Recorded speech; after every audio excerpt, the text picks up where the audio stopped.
o ar-condicionado no 16, aí fica bom.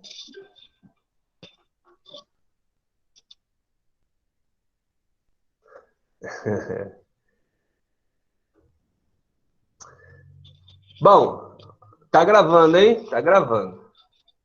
Galera, ó, vamos lá. Liga essa M aí. Muda a Yasmin Vaz. Oi? Muda a Yasmin. Cadê Yasmin? Tô achando. É pra você mutar a Yasmin, só clica no microfone dela. Pera aí. Tem que achar ela na lista. Yasmin, desligar essa FM, dessa AM aí, mal sintonizada aí. Bom, Era pra rir? pra você não. Você não tem senso de humor? Seu senso de humor é muito passado. Não é muito rebuscado pra você, né, minha querida? Você não tem esse tino. Não é? Peraí, tô procurando, ainda não achei. É. 8 horas da manhã na base do Tora. Na base do quê? Do Tora.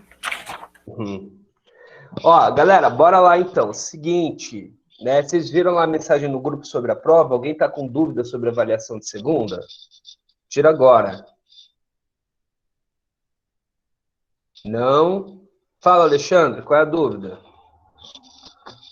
Ô, Alexandre, o que vai cair, cara? Isso aí era só ler, mas tudo bem. Deixa eu ler aqui, ó. Vai cair clima. Não, esse é primeiro ano.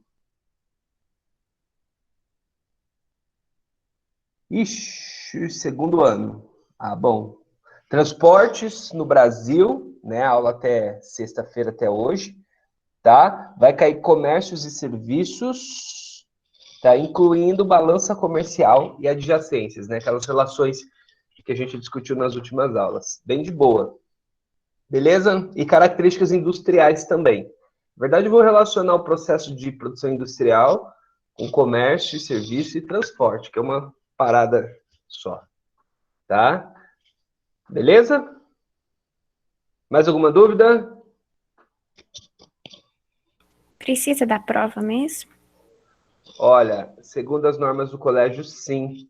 Ó, só lembrando, tá, gente? Vocês terão 45 minutos para fazer essa avaliação. Então, eu vou abrir no Classroom no horário da aula e vou mandar fechar no final do horário da aula. Ou seja, das 9h50, se não me engano, a aula da segunda. Tá? Ah, é pouco, Polly. Vai ser 3, 4 questões, tá? Beleza? Beleza. Danilo? Beleza, Danilo. Vou fazer isso para você, com certeza, tá? Você pediu. Bom, segunda, Felipe, segunda, dia 22. Isso. Não esqueça, segunda agora, próxima aula, tá? Vai ser no horário da aula, então eu vou ficar online aí no Meet, tal, conforme vocês forem terminando, tá? Beleza? Só se organizem com esse lance do horário. Pode consultar, porém, você tem que gerenciar o seu tempo, senão você não consegue fazer, tá? Se você não estudou nada, se você for consultar, você vai ter um problema para conseguir responder a tempo, tá? Agora, por isso que é legal dar uma estudada, porque aí na hora da consulta é só para dar aquela finalizada na resposta. Beleza? Natan, provinha aberta, tá? Serão 3, 4 questões abertas para relacionar, para interpretar determinadas situações que eu vou colocar ali, tá? E aí você vai escrever e pode consultar. Entendeu? Só que vai ser aberto apenas no horário da aula, ou seja, os 45 minutos da aula. Vai ficar aberto no Classroom, tá? Mais alguma pergunta? Acho que não. Acho que não. Não? Então, beleza, bora lá. Bora lá que a gente tem que terminar a parte de transporte hoje. Eu vou ter que mudar a prova, mentira. Vamos lá. Galerinha, Sim. Segunda-feira passada, a gente começou a trabalhar estruturas de transporte. Eu falei basicamente do transporte mais complexo e mais importante no Brasil, que é o transporte rodoviário. Estão lembrados? Beleza? Beleza. Então vamos lá. Então hoje a gente vai... E falei também o geralzão de transportes do mundo, falei da importância deles na Revolução Industrial, comércio global, essas paradas aí, tá? Hoje a gente vai continuar, tá aí módulo 15, a partir da página 776, se organizem aí, peguem a apostila, acompanhem pela apostila.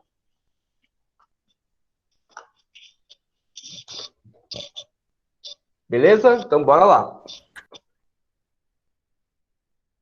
Bom, esse gráfico aqui ele demonstra um pouquinho...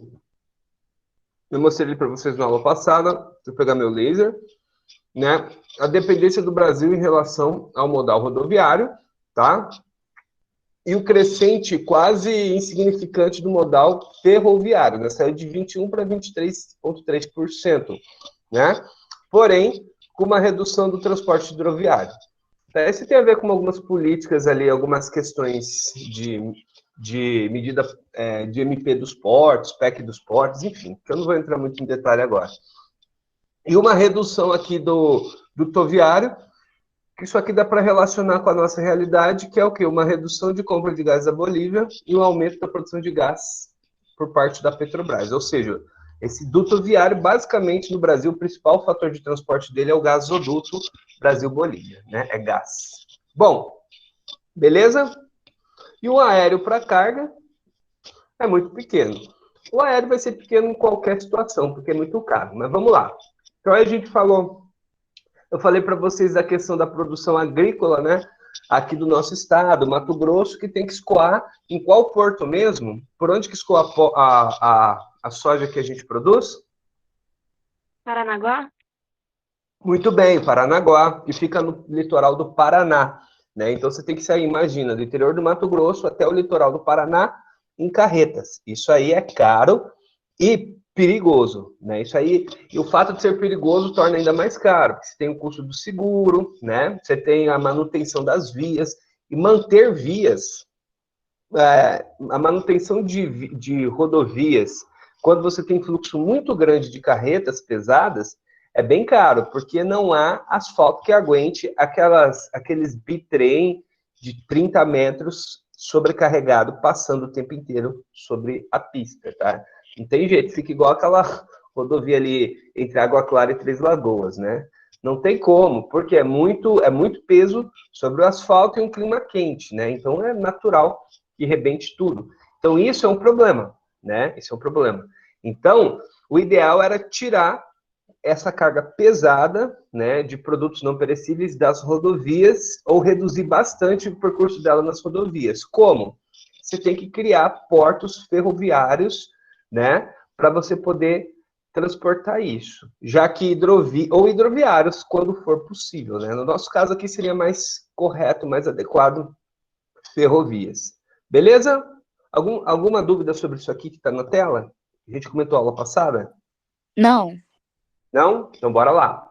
Bom, aí aqui, ó, presta atenção, as vantagens desse modal, né? Agilidade, flexibilidade, tá? O que é essa agilidade e flexibilidade? O que a gente chama de entrega porta a porta, né? São as coisas de consumo final. Aí tem que ir para o caminhão. Aí o caminhão tem uma função muito relevante, né? É pegar lá do porto, lá daquele container que veio da China, separar o que vai vir para Campo Grande e aí entregar direto na tua porta, né? Lá quando você vai lá no americanas.com da vida. Então, aí sim, o rodoviário ele é essencial, beleza? E para isso, os caminhões não precisam ser tão grandes. E entrega dentro da cidade.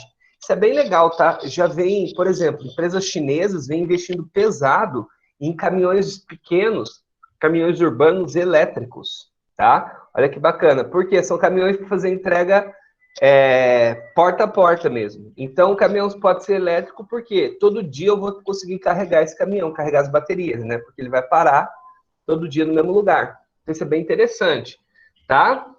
Beleza? E ele tem que ser, esse transporte rodoviário tem que ser muito bem articulado a trens e barcos. Essa articulação do transporte ferroviário, rodoviário, hidroviário, aeroviário, desses modais, quando eu articulo, eu chamo de intermodal. Presta atenção nesse nome, transporte intermodal, ou seja, é o transporte que articula vários modais ao mesmo tempo, beleza? Tranquilo? É isso aqui, ó, containers, né? Esse container está aqui no navio, para ele chegar no navio, tá? Ele saiu lá da fábrica num caminhão ou em um trem, aí chega no porto, um guindaste tira o container inteiro do caminhão e bota aqui, né? Vocês já devem ter visto aí nas estradas da vida caminhão container, já viram? Geralmente aqui, a maior empresa que a gente vê por aqui é a Maersk, né? Já viram caminhão escrito Maersk no container? Então, aqui, ó. Aí chega lá, bota no navio, leva para outro país, tira do navio, bota no caminhão, leva para o centro de distribuição e assim por diante. Isso é intermodal, baseado no transporte de containers, tá? Então, falou containers, se lembra de transporte intermodal. Beleza? Ó, rodovias do Brasil. Olha que louco isso aqui, hein? Isso aqui eram as rodovias federais do Brasil, tá? Há 40 anos atrás, 50 anos atrás. Olha a concentração das rodovias no eixo sudeste, tá vendo? Olha que absurdo, quase não tinha rodovias federais pavimentadas no Brasil lá na década de 60, né? Olha o mapa rodoviário de 2010, olha como que ampliou, né? Rodovias pavimentadas são as escuras desse mapa, e as que iam ser pavimentadas ainda. Então, a ampliação do mapa rodoviário do Brasil, tá? Apesar de parecer bem significativa, ainda é pequeno. Você pode observar que a concentração está aqui, ó, do Tocantins, Mato Grosso do Sul, para o sudeste, né? Para cá, para o norte, ainda se tem um vazio enorme de rodovias. Beleza? E aqui é um mapinha rodoviário, quem quiser acompanhar, acho que é bem legal, né? Rodovias federais, né? As chamadas BRs. Beleza? Certinho? Alguma pergunta aqui por enquanto? Tudo beleza. Beleza, né? Bom, aqui, ó, olha os indicadores de transporte, isso aqui é importante, né? A gente tem 12% apenas de pavimentação nas rodovias brasileiras. Isso aqui é um problema grave, eu mostrei isso aqui para vocês, né? Nós temos uma densidade. O que é essa densidade? É quantos quilômetros quadrados do país por quilômetro de rodovia, tá? Ou melhor dizendo, quantos quilômetros de rodovia por quilômetro quadrado de área do país, né? Então, quanto maior a densidade, mais rodovia por quilômetro quadrado esse país tem. Então, o Brasil tem uma densidade baixa, né? Bem abaixo, por exemplo, dos Estados Unidos e da China, que são gigantes e concorrentes, por exemplo, no setor agropecuário, né? Nossos maiores concorrentes de produção agrícola estão aqui, ó. Beleza? Então, a gente tinha que estar mais perto desses caras aqui, tá? E a relação rodovia e ferrovia do Brasil é absurdamente baixa, né? Então, eu tenho uma relação de 6,7%. Olha os Estados Unidos, 18%, a China, 20%. Então, isso mostra como o Brasil é muito deficitário no setor de transportes. Beleza? Isso aqui são dados oficiais, tá? Bom, vamos falar um pouquinho do setor ferroviário, tá? Galera, como a gente comentou, ele é extremamente importante, principalmente em países grandes como o Brasil, né?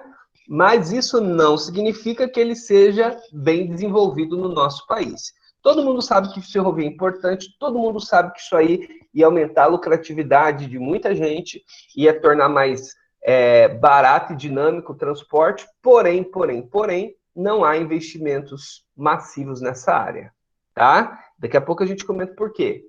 Ó, o trem permite carregar uma quantidade enorme de carga em longas distâncias com baixo consumo de combustível, tá? Essa é a palavrinha, a frase de ouro do trem, né? Carregar enormes cargas em longas distâncias consumindo pouco combustível, pouco diesel. Isso seria maravilhoso, principalmente para quem produz e exporta matéria-prima, como o Brasil, né? Exporta ferro, exporta bauxita, exporta soja, açúcar, enfim, né?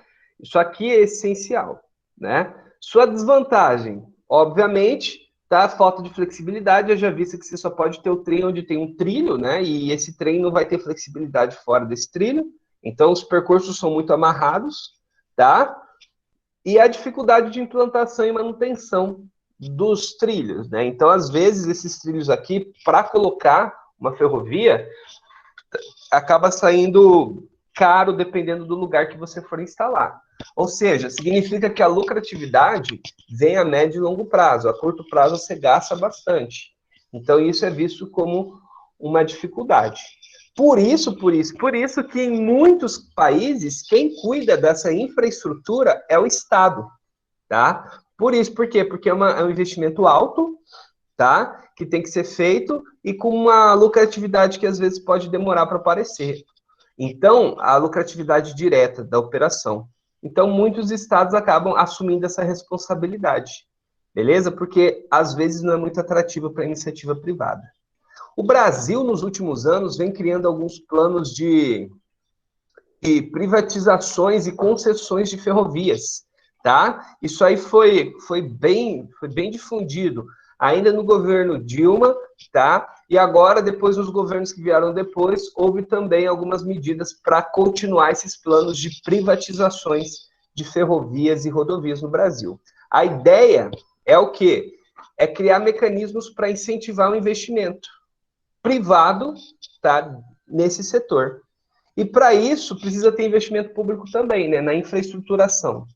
Então, esse aqui ainda é um grande desafio no Brasil, né? Como a gente viu os dados, por mais que houve uma preocupação dos últimos governos em fazer isso, pouco avançou nesse sentido, tá? Infelizmente. Beleza? Galera, agora eu pergunto para vocês o porquê que se gasta tanto dinheiro com rodovia no Brasil e tão pouco com ferrovia? Por causa das transnacionais, as multinacionais? As grandes Exatamente. empresas automobilísticas. Isso. Não só automobilísticas, tá, gente? Quando a gente fala rodovia, além das empresas que fazem os caminhões, que fazem Tem as construtoras. Isso, tem as construtoras, todo o lobby do setor de petróleo, né? Derivados e serviços. É muito grande essa cadeia. E muito forte, muito poderosa, né? Então, mudar essa lógica, você tem que bater de frente com muita gente grande, né? Então, tem que ter, como dizem, um culhão para fazer isso, né? E outra, você tem ainda, no ponto de vista trabalhista, você tem a força ainda dos caminhoneiros, né? Como um movimento social que pode causar um certo caos, se eles quiserem, né? Lembra da greve dos caminhoneiros que teve? Estão lembrados? Foi o quê? 2 anos? Sim. Mas não adiantou muito, né? Por quê? O que acontece? Quando a gente fala greve de caminhoneiros, você tem a parte legítima que é trabalhista, né? Com certeza, você tem uma parte legítima trabalhista, e você tem também um outro segmento que utiliza a greve para tirar vantagem. E isso aí foi denunciado nessa greve, tá? Então você tem vários lados de interesse. Por exemplo, empresas que aproveitaram a greve para pressionar para ganhar mais dinheiro, entendeu? Com acordos que favorecessem ainda mais esse sistema de transporte. Então, é muito delicada essa situação, né? O fato é que estimular o transporte por ferrovias não significa que você vai acabar com o transporte por rodovias, igual muitos pensam. Pelo contrário, você vai alterar. Por exemplo, ao invés do cara pegar o caminhão de soja e sair lá do Mato Grosso para Paranaguá, ele vai sair lá do interior do Mato Grosso para um porto, né, para um porto seco para abastecer o trem. Não significa que ele vai perder o trabalho necessariamente. Vai mudar a forma dele trabalhar. Ao invés de ele ficar uma semana na estrada, ele vai ficar fazendo distâncias curtas com esse caminhão, saindo lá da fazenda, indo para o porto, fazendo distâncias desse tipo. Entende? Isso diminuiria os salários, né? Não necessariamente, entendeu? Não necessariamente, porque depende de como que vai ser montada essa infraestrutura. Vamos supor, se eu pegasse uma carga para levar para Paranaguá, tá? Eu tenho um monte de riscos que eu corro nessa estrada aí, tá? E prejuízos que pode me gerar, porque o percurso é muito longo, entendeu? Então, num percurso curto, esses riscos são diminuídos, entendeu? Então, eu consigo pegar mais fretes, porque eles são mais curtos, entendeu? Uhum. Lácio, Oi. você pode dar um exemplo de uma empresa que quis se aproveitar com a greve? Foram, eu não vou dar nome de empresa, tá? Mas foram acusadas algumas transportadoras bem grandes, né? Inclusive, se você procurar aí depois no YouTube, você vai achar aí umas matérias até de jornais grandes que abordaram operações aí, denúncias do Ministério Público de algumas grandes transportadoras que usufruíram da greve para pegar a greve para tirar proveito, né? Beleza? Mas, tipo, por que que isso deixava elas mais ricas? Tipo, Não é assim. Existe uma parada que a greve, ela é constitucional quando ela parte do trabalhador, entendeu? Vamos supor, vou dar um exemplo aqui da nossa realidade. Vamos supor que professores resolvam fazer greve, entendeu? Reivindicando melhorias de condições de trabalho. Beleza. A greve dos professores é legítima constitucionalmente. Agora vamos supor que escolas pressionem e obriguem os professores a fazerem greve. Entendeu? Para exigir benefícios ou condições favoráveis do Estado. Aí é crime, entendeu? Não pode. entendi. Valeu, Plácio. De nada. Então, esse foi um dos problemas associados à greve, beleza? Então, por isso que é muito complexo essa situação, é bem difícil, tá? Bom, galera, outro setor muito interessante aqui é o setor aeroviário, tá? Por que isso aqui é interessante? Porque o setor aeroviário, agora na pandemia, vocês devem ter percebido que ele deu uma expandida aí, né? Foi muito utilizado. Por quê? Porque o setor aeroviário, ele é muito utilizado para transporte de produtos que são emergenciais, produtos que não podem esperar semanas no navio até sair da China e chegar no Brasil, entendeu? São produtos que tem que ter um transporte rápido, produtos com muito valor agregado, são produtos caros, né? Então, a grande questão não é o volume de carga, e sim o custo do valor agregado dessa carga. Por exemplo, um remédio, né? Você tem uma caixinha de remédio aí, tem um remédio de tratamento neurológico aí que custa mais de 300 mil reais. Um remédio, uma caixinha de remédio. Então, um negócio caro desse, né, pequenininho, você não vai botar num navio e tal, você transporta por avião, entendeu? Porque você tem pressa no acesso, são produtos aí com muito valor agregado, tá? Então, para esse tipo de situação, o setor aéreo de transporte, ele é muito, muito, muito utilizado. Tá? Ele é muito rápido, muito mais rápido, né? Ao ponto que demora aí semanas para um navio sair do porto da China e chegar no Brasil. Por via aérea, ele vai gastar o quê? Menos de um dia para percorrer esse mesmo percurso, né? Então, isso é muito interessante, beleza? Só que, qual é o problema, né? Para você usar o transporte aéreo, você tem que ter uma infraestrutura que é caro, né? Às vezes, infraestrutura de aeroporto é caro, talvez, e você tem que ter, e o custo para você voar é muito alto, né? O custo de combustível, a infraestrutura toda do avião é muito cara, né? Então, acaba sendo inviável para você transportar mercadorias que não têm urgência, beleza? Mais risco também, né? Mais risco? É. Na verdade, não. O transporte aéreo é extremamente seguro, tá? O mais perigoso é o É rodoviário. cair. Mas é muito difícil. Você pegar quantos aviões que você observa proporcionalmente, quanto de carga que é transportado e quantos aviões que sofrem incidentes que perdem carga, é muito baixo. Muito, muito baixo. Tá? Na verdade, o transporte aéreo o navio também é seguro, né? Mas o transporte aéreo ele é muito seguro. Por isso que ele é muito utilizado para medicamentos, equipamentos médicos, né? Peças de reposição de máquinas que têm urgência, produtos frágeis, tá? Tem um carregamento de flores, por exemplo. Comprei flores na Holanda, né? Aí você tem que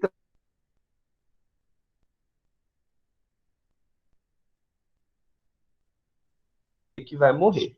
Mas, enfim. Então, é bem seguro sim, tá? E tem vários aviões que foram projetados para carregar cargas muito específicas, né? Por exemplo, esse aviãozão que eu coloquei a foto aqui é de uma empresa chamada Antonov, que tem os maiores do mundo. Esse aqui é o segundo maior do mundo, tá? Esse avião aqui, ele não pousa em qualquer aeroporto, tá? E aí tem um outro, maior ainda, que é o maior do mundo, o Antonov 225, tá? Que ele foi feito para carregar um ônibus espacial, por exemplo, carregar peças de foguete do projeto aeroespacial da URSS. Olha que coisa específica. Eu tenho que construir um avião gigante para carregar peças do foguete, né? Os Estados Unidos usavam o Boeing 747 para fazer isso, né? Então, o avião ele tem uma função muito específica, para cargas muito específicas, beleza? E, obviamente, óbvio, transporte de passageiro, né? Que aí é o mais indicado, justamente por ser o mais seguro e o mais rápido, tá? Para o transporte de passageiro não tem jeito, tá? O avião é o mais indicado. Porém, ele não é o mais barato. Beleza? Tranquilo? Uhum. De Sim. boa? Agora, na pandemia, é interessante de observar, né? Por exemplo, a Força Aérea do Brasil, ela tá ajudando a operar a distribuição de equipamentos, né? Alguns equipamentos em lugares de difícil acesso, aí você coloca via helicóptero, né? Para poder otimizar a chegada de recursos aí para o tratamento e tal, respiradores, equipamentos desse tipo de medicamentos. É um setor extremamente importante. Se você observar agora, um pouquinho antes, né, quando estava bem fechado o espaço aéreo do mundo, se você olhasse os mapas aéreos, você ia observar muito avião circulando, quase todos aviões de carga, tá? Carregando equipamentos pelo mundo. Perguntas? E agora, galera, vamos falar um pouquinho do hidroviário, tá? Bom, quando eu falo de transporte hidroviário no Brasil, a gente tem dois segmentos importantes que eu gosto de separar. Um é o transporte de carga via oceano, que são os baita naviozão aí que vai em porto, de porto em porto, e tem o transporte que é nos rios do Brasil, tá? E aí que é outro segmento muito importante, por exemplo, na Amazônia. Gente, na bacia amazônica, tá? Você só acessa algumas cidades por navio, por barco, tá? Ou por avião, ou via aérea, né? Só que é muito caro. Então, a principal forma de transporte em várias cidades e vilas no estado do Amazonas, ali na bacia amazônica, é por barco. Então, são as estradas, né? Eles falam que os rios são as estradas do norte, da Amazônia. Beleza? Bom, então isso tem um fator muito relevante. E tem um fator estratégico também. Por exemplo, se você for fazer medicina numa faculdade lá do norte do país, é bem possível que em um determinado momento do seu curso você viaje com esses barcos que ofereçam serviços, como serviços médicos, né? O Exército também tem um papel muito importante nesse segmento, né? Então, eles pegam os barcos pela bacia do Amazonas e vão oferecendo serviços que dificilmente a galera vai ter acesso, como saúde, dentista, né? Médico, dentista, fazer alguns exames, né? Fazer serviços ligados ao direito, né? Serviços do direito civil, registros, enfim. Esse tipo de serviço é feito sempre pelo rio, beleza? E quando eu falo em carga, tá? Qual a principal vantagem do setor hidroviário? A alta capacidade de carga, isso é inegável, né? E associado a um baixo custo de transporte. Um navio grande, de grande porte, ele carrega muita coisa, consumindo uma quantidade pequena de combustível por tonelada, beleza? Se a gente pegar esse navio aqui, ó, o Ema Maersk, que é aquele que está na foto aqui, ó. Cadê? Ixi, tá lá atrás. Aqui, esse navio aqui, que é o maior do mundo, tá? Que se não me engano, tem mais de 300 metros de comprimento. Se você pegar aquele navio, né? Cadê? Ele tem um custo estimado de 145 milhões de dólares para você comprar um navio daqueles, tá? Aí você pensa, pô, 145 milhões de dólares um navio daqueles, isso é pouco. Bem pouco, na verdade. Se você pegar um Boeing 737 MAX, que é esse que vocês vão aí, que a gente faz Campo Grande, São Paulo, enfim, faz voo doméstico aqui no Brasil, ele custa em torno de 100 milhões, né? E é muito menor, né? Se eu pegar um Boeing desse para carregar carga, eu vou carregar um volume de carga absurdamente inferior a um custo muito mais alto. Então, o transporte marítimo, ele é muito mais barato. Qual é o problema? Tá? Ele é mais lento, né? Então, um navio de grande porte desse em alto mar vai andar o quê? Dependendo das condições naturais, isso vai variar muito, ele vai andar 60, 70, 80 quilômetros por hora, né? Você imagina sair daqui para a China a 80 quilômetros por hora, né? Isso aí eu estou pegando o valor, lembrando que esses valores de velocidade variam muito com correntes marítimas, com ventos, então é muito impreciso, tá? E criar portos e hidrovias, isso é caro. Instalação da infraestrutura para receber esses navios. Por exemplo, esse maior navio do mundo, ele não para em qualquer lugar, entendeu? Então, se um porto quiser receber esse navio, esse porto vai ter que investir uma grana alta para preparar, tem que ter guindaste que chega nesse navio, eu tenho que ter uma profundidade do canal suficiente para esse navio conseguir navegar, entendeu? Eu tenho que ter um sistema de carregamento, né? Que é ali no porto que você faz de carregar e descarregar o navio, eu tenho que ter um sistema informatizado, dá para ficar mais rápido, senão você vai gastar semanas para encher um navio desse, né? Então, tudo isso tem que ser pensado. Então, não é uma tarefa muito barata e muito fácil, né? Então, essa é uma dificuldade que o Brasil enfrenta. Aqui, ó, que legal esse mapa. São alguns portos que o Brasil tem, que é importante de destacar. Os principais portos do Brasil, tá? O Brasil, a via de regra, tem portos, em boa parte são portos públicos, tá? Ou seja, são do Estado e operados em algumas situações por empresas privadas, tá? Então, a gente tem portos públicos e portos que são operados por empresas privadas. Destaque aqui é o Porto de Santos, que é o maior porto da América Latina em movimento de carga, né? Então, aqui o Porto de Santos vai movimentar muita carga industrializada, tá? Então, as parafernálias que a gente compra da China geralmente vem por Santos, tá? Você tem o de Paranaguá, que eu já citei para vocês, que é o porto que geralmente vai transportar matéria-prima agrícola, né? Sobretudo soja, tá? Farelo de soja. Eu vou ter o porto aqui, cadê? Deixa eu tirar aqui da frente. Uma mensagem na frente aqui do... Sai, mensagem. Ou não vai... Sai daí, que eu não consigo desenhar na paradinha. Ô, caramba. Ocultar notifica. Pronto, agora foi.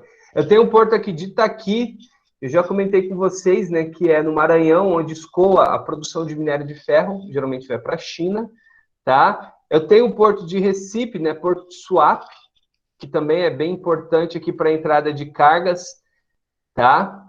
Ali no Nordeste, também cargas industrializadas em matéria-prima, beleza? Eu tenho aqui o Porto do Rio de Janeiro também, né, que é fundamental, né? Foi a antiga capital do Brasil e tudo mais, tá? O Porto de São Sebastião, que você vai ter aqui também no Rio de Janeiro, tá? Enfim, você tem vários portos no Brasil e cada porto costuma ter uma especificidade principal, tá? Ou é grão, ou é industrializado, ou é minério, tá? Por que que alguns portos têm uma especificidade mais bem desenvolvida? Em função da estrutura para poder carregar e descarregar os navios, né? Que nem sempre é a mesma infraestrutura. Por exemplo, o Porto de Vitória, Porto de Tubarão, né, que fica no Espírito Santo, tá? Ele escoa os minérios que saem aqui de Minas, ó, tá? Então tem a ferrovia, por exemplo, Belo Horizonte Vitória, tem uma ferrovia aqui, né, que carrega os minérios para cá. Oi? O destino também influencia? Influencia, pode ajudar. Porque esses portos, você tem que lembrar que eles concorrem entre si, entendeu? Vamos supor, se eu tenho uma infraestrutura boa para chegar no porto, você entende que esse porto vai ficar mais atrativo para o produtor? Aham. A carga chega com mais segurança. Exato, mais segurança, mais barato, tudo isso, né? Então, isso é importante. Em termos de localização, como o principal parceiro comercial do Brasil é a China, e depois dos Estados Unidos, os portos do Nordeste estão mais perto, não estão? Ó, porque para ir para a China, aí que está o esquema. Eles passam pelo canal, né, de Panamá. Isso, pelo canal do Panamá. Só que tem navios que são grandes demais para passar no canal. Aí eles têm que dar a volta, ó, pelo sul, por aqui, ó. Pelo sul da América do Sul. Ah, mas aí compensa escoar por um Porto do Sul. Você vai tirar o Exatamente. cara lá do Nordeste para trazer lá para baixo? Exatamente. Então, tudo isso tem que ser pensado. É bem complexo, na verdade. Entendeu? Aí, você imagina o seguinte: a maior parte do minério de ferro do Brasil não vai para a China, por isso que o Porto de Maranhão ele passa a ser tão importante assim, tá? Sai aqui, ó, do Grande Carajás, vem para cá. Sai do Vale do Trombetas, vem para cá os minérios, tá? Aí você tem o Porto de Belém que concorre, mas a infraestrutura ferroviária, né? A ferrovia Grande Carajás aqui é bem estruturada, entendeu? Aham. Isso tudo é interessante ser pensado, né? Vamos supor que cria uma ferrovia, supondo, né? Uma ferrovia que sai daqui, ó. Ao invés de sair para Paranaguá, essa ferrovia faz isso aqui, ó. Vem aqui para Tubarão. Pá. Você acha que vai compensar para alguns produtores escoar pelo Paraná, que é mais perto, ou pelo Espírito Santo, que tem a ferrovia? Pelo Espírito Santo. Você entende? Então, tudo depende dessas infraestruturas. Houve umas discussões políticas para flexibilizar, permitir que o capital privado possa participar mais da estrutura portuária para gerar mais concorrência. Então, qual era o objetivo? Que esses portos concorressem mais entre si para ver se melhorasse, para forçar a melhora da infraestrutura. Beleza? Então, esse é um fator bem bacana de se pensar. Galera, tá? A tarefa de hoje eu vou jogar ali no grupo, tá? Do WhatsApp. Ok. Alguma pergunta? Não? Não esqueça o nome da chamada É. agora no finalzinho, por favor. Pro, Ah, já estão botando? a iniciativa Bom, privada não ia dar muito certo, tá? não. E aí eu deixo lá no grupo a tarefa, no grupo do WhatsApp, a tarefa dessa semana. Beleza? Alguma Beleza. pergunta? Sim. Pro, a iniciativa do capital privado no setor de transporte marítimo, eu acho que não ia dar certo, não. Porque pensa, aquelas empresas vão ter mais tecnologia.